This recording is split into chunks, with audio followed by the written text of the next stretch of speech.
정말 국장 탈출은 지능순인가요? 절대 지능수는 아닙니다. 왜냐면 국장을 탈출하려면 그런 미장을 해야 되는데 미장에 대한 조사 분석이 제대로 돼 있나요? 한국에서? 저는 아니라고 확신합니다. 왜냐면 제가 여기 미국에서 한국 뉴스가 들어가는 거를 보면 정말 굉장히 왜곡돼서 들어가는 경우가 많고요. 그리고 제가 5년 전에 이제 미국으로 이민 오기 전에 증권사 후배들을 다 수소문했습니다. 그래서 리서치 센터 애널리스트들한테 미국 종목을 쓰는 애널리스트들이 과연 미국을 얼마나 잘하는지, 그 친구들이 정말 어떤 식으로 워크 플로우가 되는지, 신뢰할 수 있는지를 한번 전수조사한 적이 있습니다. 근데 그 친구들도 다 인정을 해요. 베낀다고. 그래서 제가 무슨 얘기를 하고 대화를 하려고 해도 잘 몰라요. 그냥 베꼈어요라는 대답이 10명 중에 8명이었습니다. 그리고 이제 지금 한국 증권사에 이제 그나마 좀 미국 물을 먹은 친구들이, 미국에서 유학을 했던 친구들이지 미국에서 소비를 해봤던 친구들은 별로 없습니다. 그러니까 미국은 소비 대국이기 때문에 미국에서 좀 집도 사보고 매달 뭐 자동차도 끌어보고 보험료도 내보고 매일 시장도 보고 이렇게 좀 소비를 해봐야 정말 이 제품에 대해서 느껴지는 것들이 있거든요.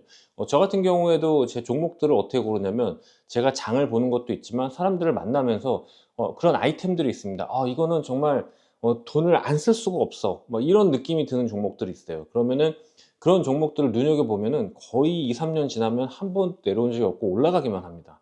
그래서 저는 그렇게 생각을 합니다. 이 피터 린치가 주식을 하려거든 정보를 받지 말고 네가 마트 가서 네가 진열대에서 사봐라, 그런 얘기를 많이 했거든요. 근데 그게, 저도 그래서 한때 한창 이제 피터 린치 얘기를 듣고 한국에 이마트 가가지고 맨날 그 소비하고 카드를 쓰고 그랬었는데, 그때는 몰랐었죠. 우리나라에는 라면 사무관, 뭐 식빵 사무관 이런 게 있는 줄. 한국은 내수주가 절대 잘 될 수가 없습니다. 시장도 작고 국가에서 물가를 관리하기 때문에. 근데 미국은 그렇지 않습니다. 정말 즉각적으로 올리고요, 엄청나게 큰 내수 시장을 가지고 있습니다. 그래서 저 같은 경우에는 국장 탈출이 지능순이라고 생각하지 않습니다. 하지만 적절한 대안을 찾았는데 탈출하지 않을 이유는 도저히 없다고 생각을 합니다. 미국 종목은 너무 비싼데요. 여기서라도 사야 할까요? 지금 미국장이 많이 올랐죠. 그래서 제가 생각할 때는 그 8분 능선은 넘은 것 같아요. 그러니까 여기서 막 더 간다 막 이렇게 얘기하기는 좀 부담되는 지수입니다. 하지만 반면에 또 여기서 급락이 나올 거라고 생각하지 않아요. 지금 한국에서 자꾸 한국, 미국 폭락 나올 수도 있고 경기 침체 들어간다 뭐 이런 얘기가 많은데, 저는 두 가지 지표에서 절대 그럴 수가 없다고 생각하는 게, 첫 번째는 대출이 원활하게 되고 있고요. 여러 가지 지표 중에 또 현금의 유통 속도 같은 거를 저는 보는데, 그런 부분에서 아직 불경기의 조짐은 없습니다. 하지만 약간 내년에 경기가 슬로우해질 수는 있을 것 같습니다. 그럼 여기서 많은 분들이 야, 지금 이렇게 많이 올랐는데 미국장을 투자를 해야 돼? 이렇게 생각하실 수가 있는데, 투자를 해야 됩니다. 단 적립식으로 하셔야 됩니다. 적립식을 하는 이유가 있을까요? 미국 주식은 우리처럼 눌리면 사야지라고 생각하면 잘 못 사는 것 같습니다. 특히 적어도 제가 리서치한 종목들은 그랬던 것 같아요. 제가 진짜 소비를 해보고 조사를 해보고 이거는 정말 그 미국에서 망할 수가 없겠구나, 이거는 평생 가겠구나, 이런 느낌이 드는 종목들을 추천을 하는데, 그런 종목들은 글쎄요, 미국 지수가 올라서일 수도 있겠지만 내려와 지지를 않는 것 같습니다. 근데 반드시 시장의 영향만 있는 게 아니라 저는 약간 대체제 측면에서 보면 이 기업들은 이거를 대체할 수 있는 기업들이 나오기 어렵겠다는 생각이 굉장히 드는 기업들이 있어요. 그런 기업들을 주로 사야 되는데, 그런 것들은 그냥 뭐 눌릴 때를 생각하지 말고 그냥 지금 같은 경우에는 일단 적립식으로 소액을 사다가 나중에 뭐 미국 증시도 꺾일 수가 있겠죠. 그러면 그때 더 담는다, 이렇게 생각을 하셔야 될 것 같습니다. 워렌 버핏 같은 장기 투자하는 걸까요? 저는 미국 와서 이제 워렌 버핏이 사는 종목들을 다 조사해보고 제품을 써보고 해봤는데, 여기서 느낀 게 있습니다. 뭐냐면 버핏은 컨슈머에 오리엔트 돼 있습니다. 그러니까 버핏이 기술적 투자를 잘 안 하는데 애플을 그렇게 많이 산 것도, 저는 애플에 대한 기술을 본 게 아니라 애플을 사용하는 소비자를 본 거라고 확신합니다. 버핏이 가지고 있는 종목들, 예를 들어서 뭐 이번에 산 풀코비나 그다음 치즈캔디, 이런 종목들은 정말 한국에서는 어떻게 보면은 이해가 잘 안 가지만, 제가 미국을 살아보면서 야, 여기 문화에 있는 사람들은 이걸 쓰지 않을 수가 없겠구나라는 확신이 든 종목들이었습니다. 그러면 현지에서 리서치한 종목을 주시는 건가요? 그래서 제 생각에는 그렇습니다.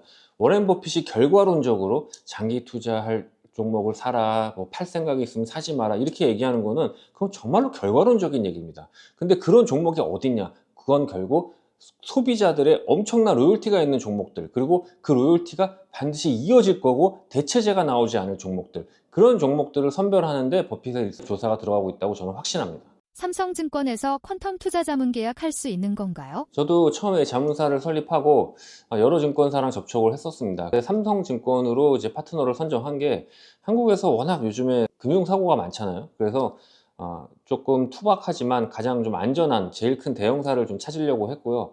그리고 삼성증권 측에서도 신설 자문사고, 그리고 자본금이 그렇게 크지 않은데도 불구하고 미국 종목 특화해서 리서치하는 거에 대해서 굉장히 좋게 평가를 해주셨습니다. 그래서 빨리 협약이 이루어졌고, 지금 12월부터 2024년 12월부터 이제 우리랑 삼성증권에서 자문 계약을 맺으실 수 있습니다.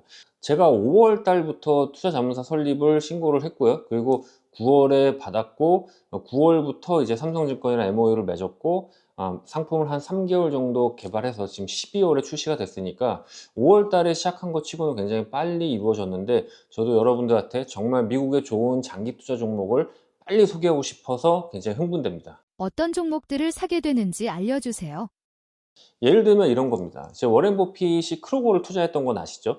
근데 크로거가 그 당시 이제 월마트의 대항마가 되는 거 아니냐, 굉장히 그 말이 많았었어요.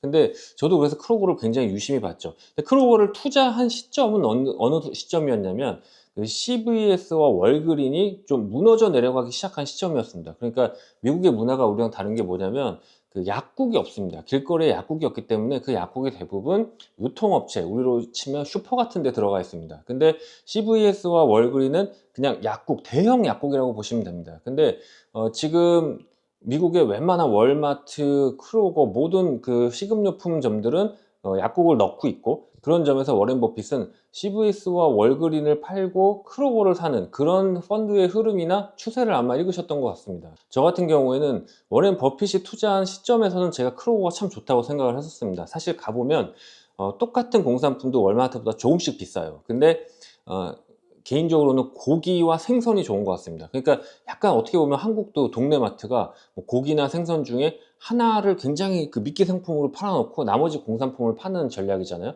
크로거가 약간 그런 전략을 취했었다고 저는 보는데, 지금 같은 경우에는 뭐 크로거가 별로 좋지가 않죠.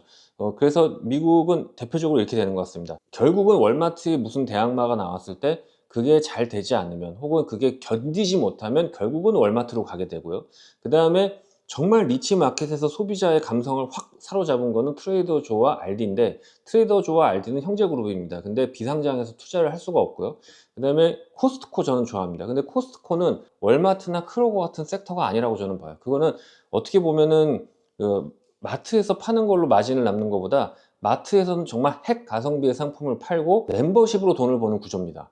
그래서 한국에서는 그렇지가 않지만 미국 코스트코는 예를 들면 여행 상품이라든지 자동차 상품도 많이 마련합니다. 미국은 자동차 판매가 우리나라처럼 정찰제가 아니라 그 딜러사들마다 다 오퍼하는 가격이 틀립니다. 그래서 웃돈이 붙기도 하고 할인이 붙기도 하는데, 내가 이게 얼마에 살지를 예측을 할 수가 없어요. 그래서 내가 자동차를 예를 들어서 현대차를 산다 그러면 현대차 딜러사마다 다 돌아다녀야 되는데, 이게 또 굉장히 귀찮고 힘듭니다. 근데 코스트코는 지역 딜러사들 다 모아서 가장 경쟁적인 상품을 오퍼하라고 해서 그거를 소비자들한테 공급합니다. 그래서 이게 코스트코를 가는 미국인의 느낌은 한국과는 사뭇 다른 게, 가서 그냥 스몰 럭셔리나 약간 고가의 상품도 굳이 내가 조사해보지 않아도 코스트코면은 믿고 살 수 있다. 양질의 제품을, 제가 추천하는 장기 투자 종목들은 다 이런 베이스에서, 제가 컨슈머 입장에서 컨슈머 리포트도 보고 컨슈머의 생각까지 읽어서 이게 굉장히 탄탄하게 이어지고 있는 구간에서 정기식 펀드가 들어가려고 합니다.